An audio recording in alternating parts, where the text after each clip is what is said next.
예. 이 시간에 마태복음 8장 5절에서 6절에 있는 말씀을 같이 보겠습니다. 같이 읽어볼까요? 시작. 예수께서 가버나움에 들어가시니 한 백부장이 나와 간구하여 가로되 주여, 내 하인이 중풍병으로 집에 누워 몹시 괴로워하나이다. 예, 한 아버지가 퇴근길에 큰 사고를 당해서 병원 응급실에 실려갔습니다. 몸 여기저기가 찢기고 부러지고 해서 본인이 굉장히 고통스러운 속에 있었는데요. 의사가 다가왔을 때 그 아버지는 자기 상처를 의사에게 보여주고 내가 아프니까 고쳐주십시오 이렇게 하는 대신에 옆에 침대에 누워서 신음하고 있는 어린 아들을 가리키며 울먹이면서 선생님, 저는 괜찮으니까 제 아들을 빨리 살려달라고 그렇게 부탁을 합니다. 자신의 고통보다 사랑하는 아들이나 사랑하는 이의 아픔을 먼저 느끼는 것, 내 아픔이 아니라 다른 이의 아픔을 느끼는 것, 그것이 오늘 우리가 만날 백부장의 마음이었는데요. 그 사람은 로마의 당당한 지휘관이었지만 남을 부리는 그런 권위를 행사하는 사람이 아니라 남을 아끼고 사랑하는 그 사랑의 마음을 가졌고 눈에 보이는 어떤 것보다 말씀의 권능을 더 믿었던 사람입니다. 우리가 살다 보면 정말 힘든 시간들이 많이 있죠. 그게 경제적인 것일 수도 있고 또는 육신적으로 아픈 그런 일일 때도 있고 어떤 관계에서 오는 어려움 때문에 힘들 때도 있고 여러 가지 어려운 일들을 우리가 살아가면서 경험하게 되고 그것이 우리를 힘들게 하고 때로는 우리를 무기력하게 만듭니다. 오늘 우리가 살펴볼 그 마태복음 8장에 나오는 백부장 역시 아끼는 하인이 많이 아파서 굉장히 힘든 그런 상황에 처해 있었지만 그가 주님 앞에 나아갔고 그가 보여주는 믿음의 원리는 오늘 우리의 삶의 어려운 문제들을 우리가 어떻게 해결해야 될지를 가르쳐주는 열쇠가 됩니다. 마태복음 8장은 7장 다음이죠. 마태복음 5, 6, 7장에 어떤 내용이 있는가 하면 예수님의 산상 교훈이 있습니다. 산상 설교가 있는데요. 거기에 예수님의 말씀의 권위가 어떤지를 보여주고 있고 그 말씀의 권위가 실제 치유함으로 나타나 보여지는 그 장이 마태복음 8장 그 다음 장입니다. 거기 8장에 나병 환자가 유대에서 소외된 유대 사회에서 소외된 나병 환자의 치유가 나오고 또 이방인인 백부장의 믿음이 이렇게 나오면서 복음이 어떻게 그 예수님께서 가르치셨던 그 복음이 어떻게 멀리 퍼져나가는지를 보여줍니다. 마태복음 8장에 나와 있는 5절부터 나와 있는 이 말씀은 사실 가버나움에서 일어난 사건이라고 말씀하고 있죠. 예수께서 가버나움에 들어가셨다 이렇게 말씀하는데요. 가버나움이라고 하는 곳은요, 성경에서 예수님께서 집에 계셨다라고 쓰였던 유일한 표현이 예수님께서 집에 계셨다 이런 표현을 쓴 곳이 가버나움이었고요. 그가 예수님의 고향이 나사렛인 것은 알지만 그가 집에 계셨다 이렇게 말할 때 예수님이 가버나움에 있으셨고요. 예수님의 홈타운, 본 동네라고 이렇게 불리울 정도로 예수님의 사역의 중심지가 됐던 곳이 가버나움이었습니다. 마가복음 2장 1절에 집에 들어가셨다, 집에 계신 소문이 들렸다, 그렇게 표현하고 있고요. 마태복음 9장 1절에는 본 동네, His own city, 이렇게 표현하고 있습니다. 예수님께서 그분의 공생의 처음에 나사렛에서 태어나셨지만 공생의 초기에 나사렛을 떠나서 가버나움에 가서 사셨습니다.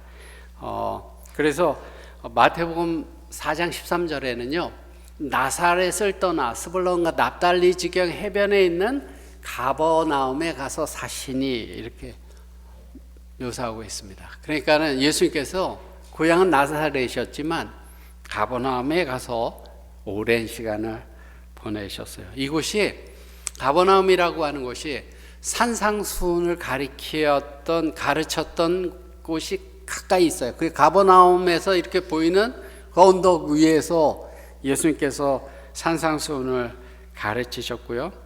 이 가버나움이라는 곳에서 백부장의 하인을 고치신 것뿐만 아니라 수많은 기적들, 중풍병자가 지붕을 뚫고 내린 사건, 혈루병 앓는 여인의 치유, 회당장 야이로의 딸 죽음 가운데서 살리신 사건들, 그런 일들이 일어났던 곳, 그런 곳이 가버나움이었습니다.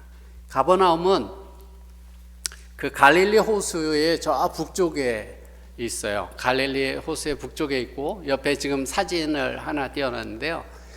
가버나움에 현재 있는 그 회당인데, 저기 회당에 가면 지금은 저 하얀색으로 이렇게 돌이 돼 있지만 밑에 이렇게 보면 검정색으로 이렇게 돼 있거든요. 근데 그 검정색으로 되어 있는 그 회당이 예수님 당시에 만들어졌던 회당. 그러니까 예수님 당시에 회당이었던 데 위에 또 다시 회당을 지은 그런 곳인데, 바닥에는 막 타일로 그 여러 가지 형상을 만들어 놓고 그런 곳이에요. 그래서 저기에 가면 예수님께서 이곳에서 예배 드리셨겠구나, 이런 생각들을 갖게 되는데요. 가버나움은 갈릴리 호수 북쪽에 있었지만 남쪽에 쭉 내려가면 이제 예루살렘 있고, 쭉 내려가면 이집트 있잖아요. 애굽 있잖아요. 애굽 있고, 저기 가버나움 위쪽에 다메섹, 시리아라고 하는 곳이 있는데, 국제 무역로가, 이 사람들이 길이 이렇게 좋아야지 글로 다니면서 이제 물건을 사고 팔고 하잖아요. 그 이스라엘의 지도를 보면 이렇게 바닷가로 쭉 올라가는 길, 그 길을 해변길이라고 그랬고 사람들이 많이 활용했는데, 그 길이 통과하는 데가 가버나움을 지나가는 거예요. 가버나움을 지나가는 교통의 중심지였고 무역로였기 때문에 물자가 많이 왔다 갔다 하고, 그러다 보면 세금도 많이 걷어야 되니까 마태가 세관에 앉아서 일하던 곳이 이제 가버나움이었었고요.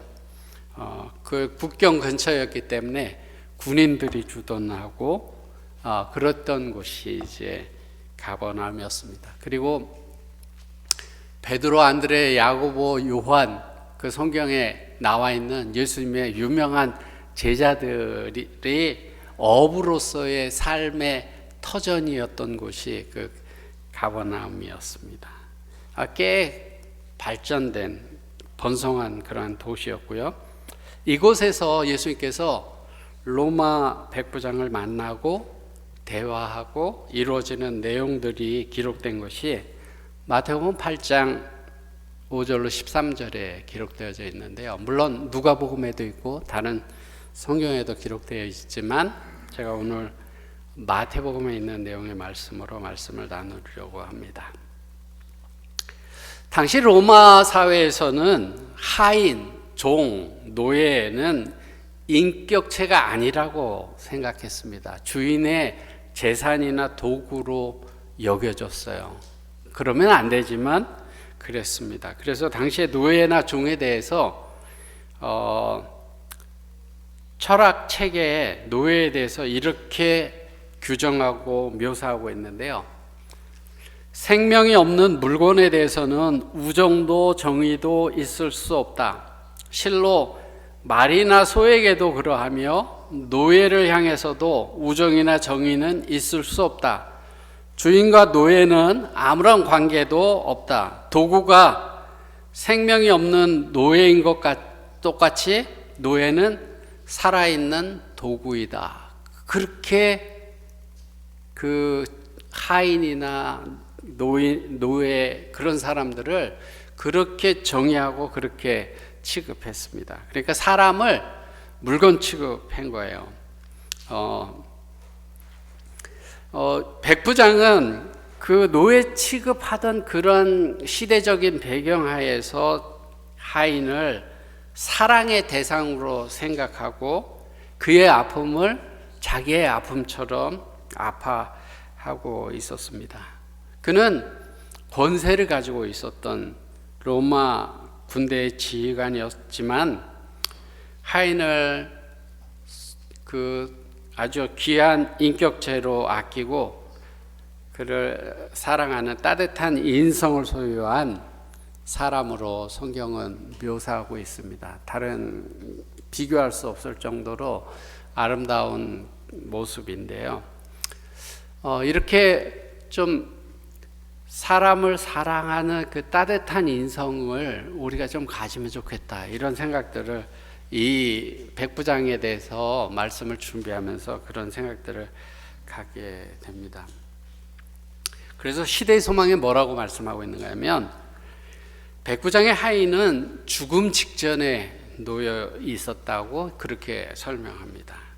그리고 로마인들 사이에서 하인은 시장에서 사고 팔리는 노예였고 잔악한 혹사와 잔악한 대우를 했지만 백부장은 자기 하인에게 친절한 애정을 가졌으므로 그가 낫기를 심히 원했다.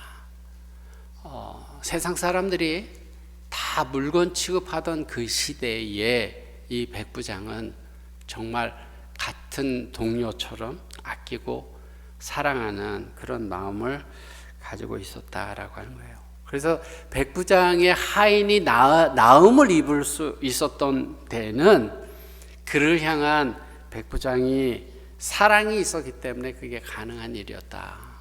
백부장의 믿음도 있었지만 백부장의 사랑이 있었기 때문에 그 죽어가는 사람을 살릴 수 있었다라고 하는 사실입니다. 그래서 이 백부장이 권세 있는 사람이었지만 예수님이 이때 당시가 공생에 시작한 지 얼마 되지 않은 그런 시대인데 예수님에 대해서 별로 알려져 있지 않은 그런 때에 그 지배하는 그 민족의 젊은 지도자 청년 예수 앞에 나아가서 그 하인을 사랑하는 마음으로 예수님 앞에 머리를 숙이고 그런 모습들을 백부장이 행할 수 있었습니다. 예수님께서 그에게 내가 너희 집에 가서 고쳐주겠다, 그 하인의 병을 고쳐주겠다고 이렇게 이야기했을 때 이 백부장이 이렇게 고백했는데요. 주여, 내 집에 들어오심을 나는 감당치 못하겠습니다. 그는 자신의 사회적 지위보다 주님의 거룩하심을 먼저 봤습니다. 하나님의 예수님의 신적인 권위 앞에 자신을 철저히 낮추는 겸손함을 보여줬습니다. 이 군인에 있어서 높고 낮은 계급이 있죠. 그러면 윗사람한테 순종하고 복종해야 되는 것처럼 그는 사회적으로 높은 지위에 있는 사람이었지만 예수님 앞에 자신을 낮추었습니다. 이탈리아의 나폴리에 카페 소스페소라는 전통이 있다 그래요. 저게 카페 소스페소. 저게 어떤 의미냐면 맡겨둔 커피라는 전통이에요. 형편이 넉넉한 사람이 카페에 가서 이제 커피를 계산할 때 자기 것뿐만 아니라 이름 모를 가난한 이웃을 위해서 한 잔 값을 더 지불하는 문화예요. 그러니까 내가 한 잔 마시지만 한 잔 마시고 2잔 값을 지불하는 거예요. 그래서 한 신사가 카페에 들어와서 커피 2잔이요. 한 잔은 나를 위해서, 한 잔은 맡겨둔 것으로 해주세요. 이렇게 하고 돈을 2잔 값을 내면 어려운 사람이 지나가다가 혹시 맡겨진 커피가 있나요? 이렇게 물어보면 주인은 그 따뜻한 커피를 가난한 사람에게 대접해주는 그런 문화가 있다고 하는데요. 백부장이 하인의 병을 고치기 위해서 체면을 무릅쓰고 나선 것, 그 사랑하는 마음에서, 약한 사람을 아끼고 사랑하는 마음에서 예수님 앞에 나아가서 머리를 숙이고 고쳐달라고 했던 것은 이 전통하고 많이 닮아 있습니다. 좋은 인성이라고 하는 것은 내가 가진 여유를 당연한 권리로 생각하지 않고 보이지 않는 타인의 결핍, 어려움을 채워주려고 하는 다정함이 있는 것, 그런 것이 좋은 인성인데요. 이 백부장이 훌륭한 것은 좋은 인성을 가지고 있었던 것 같아요. 따뜻한 마음, 사랑의 마음. 저는 우리도 이런 마음을 달라고 하나님께 기도하는 성도들이 됐으면 좋겠습니다. 우리가 이런 따뜻한 마음을 가지고 살아가면 얼마나 좋겠습니까? 백부장은 믿음도 있었는데요. 여기 시대 소망에 뭐라고 말씀하고 있는가 하면 그는 예수를 단지 이적을 행하는 사람으로만 믿지 아니하고 인류의 구주요, 친구요 구주로 믿었다. 모든 죄인이 그리스도께 나오는 것도 이와 같다. 우리가 하나님께 나아가는 것도 예수님께서는 어떤 어려운 것들을 도와주는 그런 분만이 아니라 우리의 구세주로 믿는 믿음으로 예수님께 나아가야 되는데, 이 백부장은 그런 믿음을 가지고 있었다라고 하는 것이에요. 믿음으로 그리스도를 바라보는 사람이었습니다. 그가 받은 기별은 별로 없는데, 성경에 대해서 별로 아는 게 없는데, 들은 게 별로 없지만 예수님을 구주로 믿는 믿음을 가지고 있었던 사람이었습니다. 그래서 시대의 소망에 뭐라고 말하는가 하면 그는 예수께서 자기의 하인을 고치실 수 있을 것이라고 믿었다. 그는 구주를 보지 못하였으나 그가 들은 소식은 그의 믿음을 북돋아 주었다. 예수님이 자기 하인을 고치실 수 있을 거다, 이렇게 믿었습니다. 우리가 성경 말씀을 다 읽지 않았지만 그는 예수님과 대화하는 중에 예수님에게 이런 이야기를 하죠. 나도 남의 수하에 있는 사람이요, 내 밑에도 부하들이 있는데 내가 말하면 잘 듣습니다. 그러면서 군대식 그 상명하복, 위에 사람이 명령하면 밑에 사람이 듣는 그런 논리로 예수님께 말씀드려요. 예수님께서 말씀드리는데, 예수님은 신학적으로 그 사람의 말을 교정하려고 하지 않습니다. 그냥 그 사람 말 속에서 너의 믿음이 이스라엘 중에서 보지 못한 큰 믿음이다, 이렇게 칭찬하셨어요. 근데 그가 가지고 있는 믿음은 군대식 그걸 가지고 있는 거예요. 이 사람이 군인이다 보니까 군대식을 가지고 있는 것입니다. 예수님께서 그것을 그대로 인정하셨어요. 제가 이 이야기를 왜 하는가 하면 토착화, 상황화라고 하는, 영어로 말하면 contextualization, 거기 가면 거기 형편에 맞는 것으로 설명하고 이해하고 받아들이고 이렇게 해야 되는 거예요. 우리의 고정된 생각을 주장하기보다는 상대방의 상황 속에서 복음이 이해되어지도록 돕는 일, 그런 일들이 필요한 거예요. 예수님께서 야, 너 그거 군대식 그거 잘못됐어 이렇게 하지 않고 너가 그래도 그 권위를 인정하고 그러는 믿음이 참 장하다 그렇게 말씀하셨는데요. 제가 대학원 과정을 공부할 때 토착화라고 하는 과목을 한번 배운 적이 있어요. 토착화 과목. 외국인 교수가 가르쳤는데 그 사람이 심지어 무슨 얘기를 했냐면은 어떤 지역에 양이 없다. 거기 돼지만 있다. 그러면 거기에서 예수님을 설명할 때 어떻게 해야 되겠냐? 그렇게 이야기하면서 저기 세상째 지고 가는 어린 돼지 새끼를 봐라 이렇게 가르쳐야 된다 이렇게 이야기를 하더라고요. 그러니까 그 지역에만. 근데 그런 토착화, 그런 상황화 이런 것들이 사실 천주교에서는 잘 되는데 우리 교회에서 잘 못하죠. 그렇게 잘 못하다 보니까 사실 전도도 잘 못하는 것인데 예수님은 그냥 그 사람의 형편에서 그렇게 받아들이셨다라고 하는 사실입니다.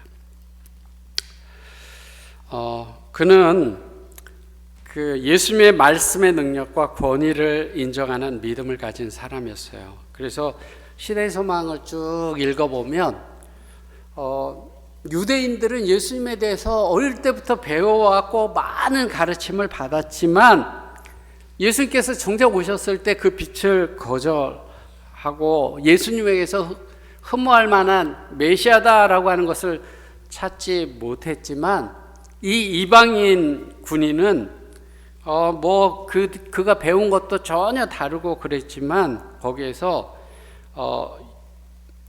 예수님 유대인들이 보지 못하는 그러한 진리를 이해했다라고 하는 사실이에요. 그래서 그 유대인들이 이 사람은 메시아다 이렇게 주장하기를 기다리지 않고 이분이 메시아구나 라고 하는 사실을 이 백부장이 알게 됐고 고백하게 됐다라고 하는 사실입니다. 백부장의 믿음이 빛나는 것은 여기에 있는데요.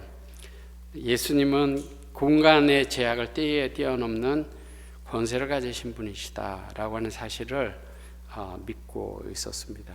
그는 예수님을 단순히 그냥 병 고치는 의사나 술사나 이런 사람이 아니라 영적 세계의 사령관이다 이렇게 인식했습니다. 그래서 그분은 말씀만 하시면 모든 일들을 이룰 수 있는 그런 분이시다라고 고백했습니다. 우리 벽에 보면 스위치가 있습니다. 벽에 보면 스위치가 있습니다. 스위치를 턴온하면 불이 켜지고 턴오프하면 불이 꺼지죠.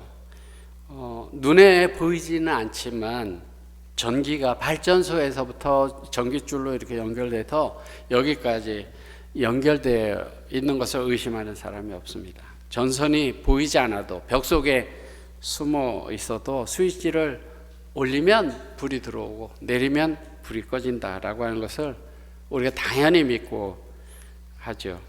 백부장에게 있어서 예수님의 말씀은 영적인 스위치 같이 그렇게 인식했던 것입니다. 눈에 보이는 뭐가 없어도, 눈에 보이는 어떤 그런 것이 없어도 말씀이라는 스위치를 올리는 순간에 능력이 그 하인에게 임해서 그 병든 하인이 일어서게 될 것이다 라고 하는 것을 믿고 있었습니다. 그래서 이렇게 대답하는데요. 시대의 소망에 이렇게 나와 있는데 이렇게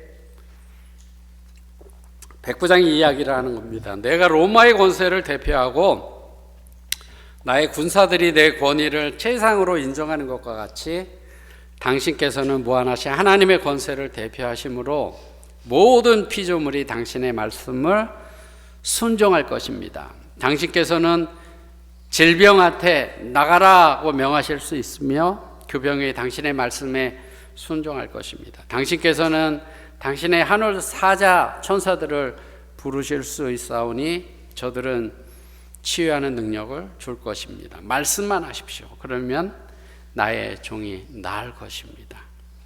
어떻게 이런 믿음을 가지고 있었는지 모르겠어요. 그 백부장이요.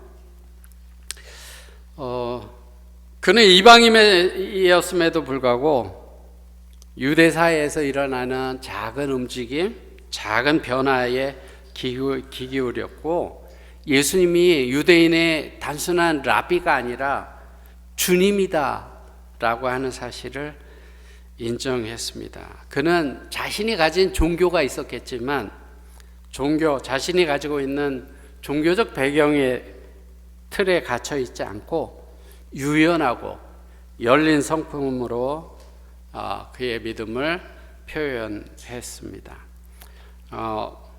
그래서 그가 시대의 소망에는 뭐라고 이야기하고 있는가 하면 유대인들의 모습은 형식적이었음에도 불구하고 그들의 신앙하는 것은 저 사람들 제대로 신앙하는 것 같지 않아, 형식적인 사람들이야, 이렇게 보였음에도 불구하고 로마인은 유대인들의 종교가 자신의 종교보다 더 우수하다고 확신했고 국가적인 편견과 증오의 장벽을 무너뜨리고 하나님의 사업에 경의를 표하고 하나님께 경배하는 유대인들에게 친절을 베푸는 사람이었다, 이렇게 말합니다.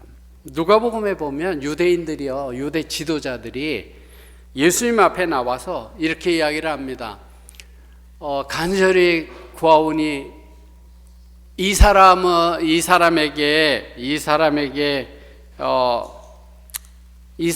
간구하는 일, 그 하인의 병을 고쳐주는 것이 정말 당연하고 합당한 일입니다. 왜냐하면 이 사람은 우리 민족을 사랑하고 우리를 위하여 이 회당을 지은 사람입니다. 아까 회당 사진 보여드렸죠.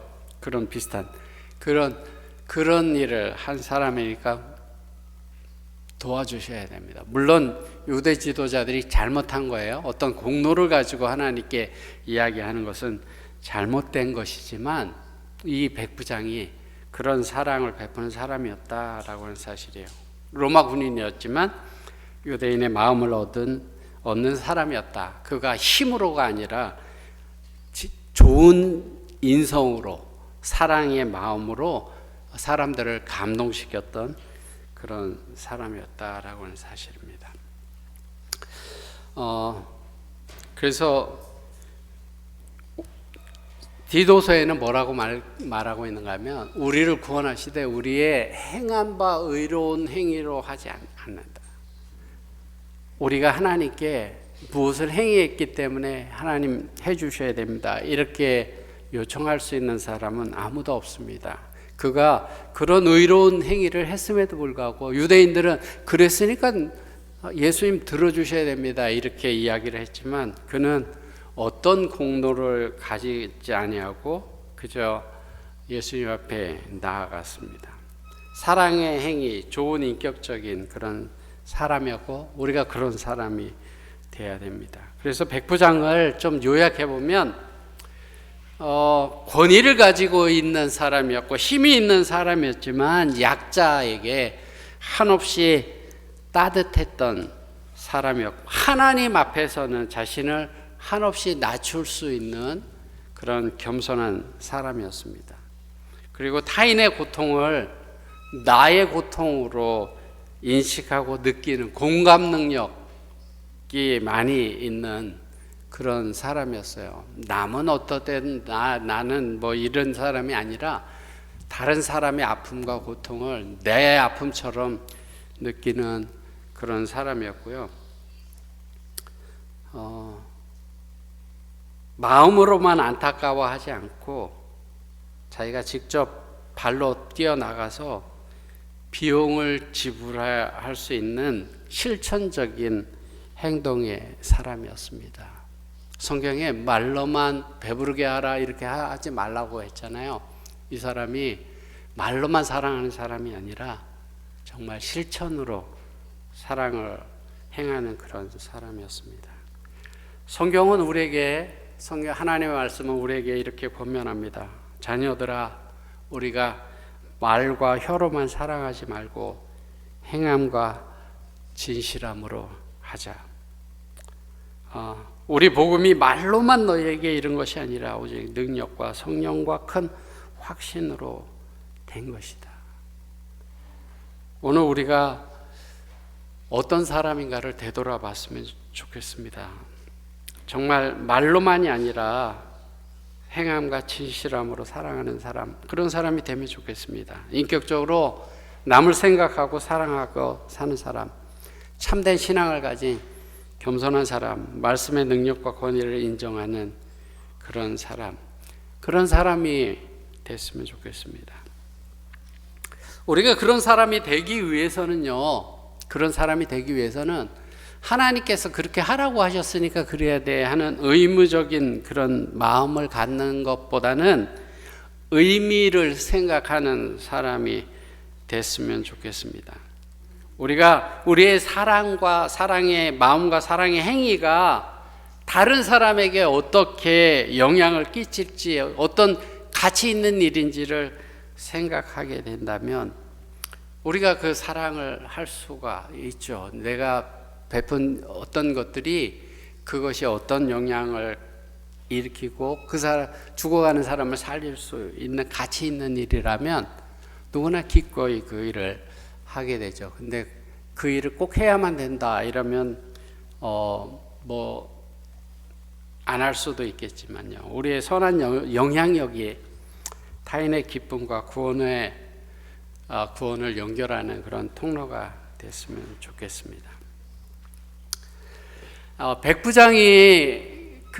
백부장을 통해서 그런 기적이 일어난 것이요. 어떤 일들이 있었기 때문이 아니라 예수님을 향한 첫 믿음의 발자국을 내딛는 데서 그것이 시작되어졌다라고 하는 것이에요.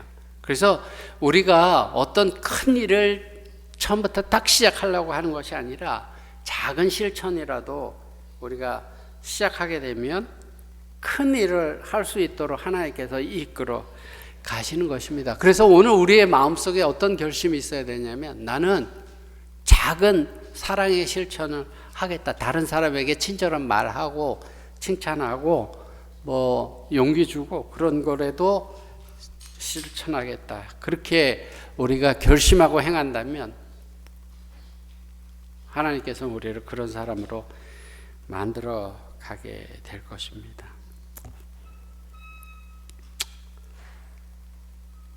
백부장의 훌륭한 점 가운데 또 한 가지 중요한 것은 문제를 예수님께로 가져갔다라고 하는 것이에요. 문제를 예수님께로 가져갔다라고 하는 것입니다. 내 힘으로 해결할 수 없는 고민을 가지고 함께 기도하고 함께 관심을 가지고 예수님께로 가져가는 따뜻한 마음. 우리가 그 어린이 시간에 기도에 대해서 얘기했지만 다른 사람의 아픔과 어려움과 고통 그런 것들을 가지고 예수님께로 가져갈 수 있는 따뜻한 마음을 가진 우리가 된다면 우리를 통해서 백부장처럼 예수님께서 우리를 사용하실 것입니다. 저는 이 백부장 같은 사람에게 누가 예수님에 대해서 전도했을까를 한번 생각해 봤어요. 이 백부장은 어떻게 예수님에 대해서 알게 됐을까? 이 사람이 어떻게 이런 믿음을 가지게 됐을까? 누가복음에 보면 유대 장로들이 와서 이 사람이 우리를 많이 도와줬고 회당도 줬습니다. 이렇게 이야기를 했죠. 그 유대 지도자들하고 많이 이렇게 통했던 사람으로 보여지고 또 마태복음 8장에 보면 산상에서 예수님께서 사람들에게 가르치시고 나왔을 때 많은 무리들이 예수님을 따랐다고 성경에 기록되어 있어요. 이 사람이 군인으로 백부장이에요. 그러면 그 지역의 치안을 담당해야 되는데 사람들이 많이 이렇게 몰려다니면 이 사람 비상 걸리는 거예요. 그죠? 관심을 가지고 주의를 해야 되는 것이. 그리고 지금 이 일이 왜 이런 일이 일어나냐? 왜 사람들이 많이 몰려다니냐? 그러면 보고가 들어올 거 아니에요. 나사렛에서 온 예수라는 젊은 지도자가 가르치고 또 병자를 고치고 이렇게 합니다. 그런 걸 통해서 예수님에 대해서 이 사람이 듣게 됐을 것이죠. 요한복음 4장에 보면 왕의 신하의 아들의 병을 고치는 그런 일이 나오는데요. 왕의 신하는 그 백부장과 같이 고위 관리층이었잖아요. 그러다 보니까 그런 이야기들이 백부장에게도 들렸을 것 같아요. 아무튼 누가 직접적으로 전해줬든 아니면 간접적으로 들었든 분명한 것은 누군가가 예수님이 하시는 일들을 그 사람에게 귀에 들어가도록 이야기하고 전해줬다라고 하는 사실입니다. 그래서 그가 구주를 보지는 못했지만 그가 들은 소문은 그에게 믿음을 일으켰고, 전해지는 소문을 들었을 때, 그의 말들을 들었을 때 그는 그리스도의 교훈에서 영혼의 필요를 채워주는 진리를 발견했다. 백부장이 참 훌륭했던 것은 그런 정보를 들었을 때 그 정보를 믿음으로 행동으로 나타내는 그런 사람이었다는 게 그 사람에게 참 중요한 거예요. 어떤 좋은 걸 들어도 그냥 지식으로만 알고 있으면 우리의 신앙이 자라나지 않고 그래요. 근데 이 사람은 들었을 때 그것을 믿음으로 하고 행했죠. 그러니까 누군가가 씨를 뿌렸을 때 그것을 행동으로 옮길 수 있는 그런 열린 마음을 가지고 있었던 사람이었습니다. 근데 이 백부장을 보면서 우리도 그런 행동으로 옮기는 사람이 되면 좋겠다 이런 생각을 가지면서 또 백부장 같은 사람에게 예수님에 대해서 좋은 소식을 전해주는 사람이 되면 얼마나 좋을까 이런 생각들을 갖게 됩니다. 그래서 이 백부장 이야기를 이렇게 우리가 살펴보면서 이런 백부장이 내가 돼야 되겠고, 또 혹시 내가 이런 백부장이 되지 못한다면 이런 백부장에게 복음을 전하는 그런 사람이 돼야 되겠다 이런 결심들이 우리에게 있으면 좋겠습니다. 예수님이 백부장에게 이렇게 이야기를 했습니다. 너의 믿음대로 될지어다. 믿음의 분량이 결과로 나타나는 거예요. 믿음의 분량이 결과로 나타나는 겁니다. 오늘 우리가 어느 만큼의 믿음이 있는지 우리 자신을 되돌아보게 되기를 바랍니다. 때로 어려운 가운데서도 굽히지 않는 믿음을 가지고 있는지, 아니면 쉽게 포기하는 믿음을 가지고 있는지, 성경은 우리에게 믿음이 있는지 확증하라 이렇게 말씀했어요. 너희가 믿음이 있는지 없는지 스스로 시험해보고 네 자신을 확증하라 이렇게 말하고 있습니다. 우리에게 사랑이 있습니까? 우리에게 믿음이 있습니까? 우리에게 유연하게 열린 그런 성품이 있습니까? 테레사 수녀가 이런 이야기를 했습니다. 위대한 사랑은 없다. 다만 작은 사랑을 위대한 정성으로 실천하는 사람들이 있을 뿐이다. 위대한 사랑은 없고 작은 사랑을 위대한 정신으로 실천하는 사람이 있을 거다 이렇게 말했습니다. 사랑은 감정이 아니고요, 다른 사람의 필요를 내 필요보다 앞에 두고 실천하는 그런 것입니다. 제가 이제 말씀을 마치면서요, 백부장이 그가 하인을 사랑하지 않았다면, 그가 자존심을 꺾고 예수님 앞에 서지 않았다면 하인이 낳는 그런 일들이 없었을 것이에요.